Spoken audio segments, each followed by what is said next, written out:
नमस्कार मंडळी, कसे आहात सगळे? मजेत ना? तर मी आहे तुमचा सम्राट इंगळे, आपल्या विदर्भ कलाकार चॅनल मध्ये तुमचं सहर्ष स्वागत करीत आहे. तर आपण पाहणार आहोत हिंदी चित्रपटामध्ये आता जो नवीन येणार आहे, ज्याची चर्चा रंगलेली आहे, तो म्हणजे इठा हा चित्रपट. जे विठाबाई नारायणगावकर लावणीकार होत्या त्यांच्यावर आधारित हा चित्रपट येत आहे. तर यावर आपण आता सुरू करूया चर्चा. चला तर मग. तर या इठा चित्रपटाचे दिग्दर्शक आहे लक्ष्मण उतेकर आणि प्रोड्यूस करत आहे दिनेश विजन, लक्ष्मण उतेकर आणि करिश्मा शर्मा. आणि मराठी संगीताची जोडी म्हणजे अजय अतुल, जे या इठा चित्रपटाला संगीत दिलेलं आहे.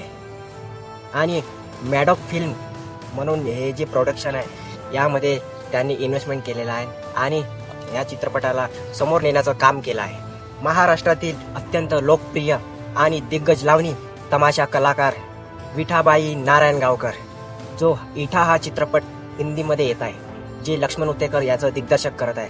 आणि या विठाबाई नारायणगावकर यांची भूमिका श्रद्धा कपूर ही करत आहे. आणि विठाबाईंच्या आयुष्यातील एक थक्क करणारी घटना या चित्रपटात पाहायला मिळणार आहे.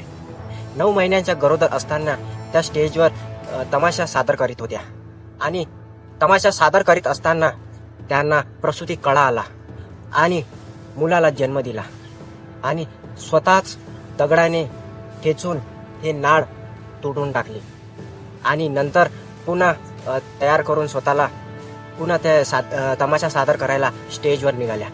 असे हे या चित्रपटात दाखवण्यात येणार आहे. अशी त्यांची कथा खूप गंभीर आहे. आणि विठाबाई नारायणगावकर ह्या मातंग समाजाच्या होत्या, जे या लावणीतून काहीतरी शिकायला मिळाले, जे तमाशा कलाकार आज पण कुठे ना कुठे लावणी सादर करतात.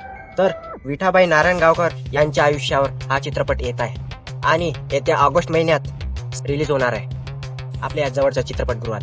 आणि मी प्रेक्षकांना विनंती करतो की हा चित्रपट तुम्ही नक्की बघा. खूप खूप प्रेम द्या ह्या चित्रपटाला. आपल्या मराठी मातीतील हा चित्रपट आहे. तर इथेच मी आपली ही चर्चा थांबवतो. जय हिंद, जय भारत आणि नमस्कार. धन्यवाद.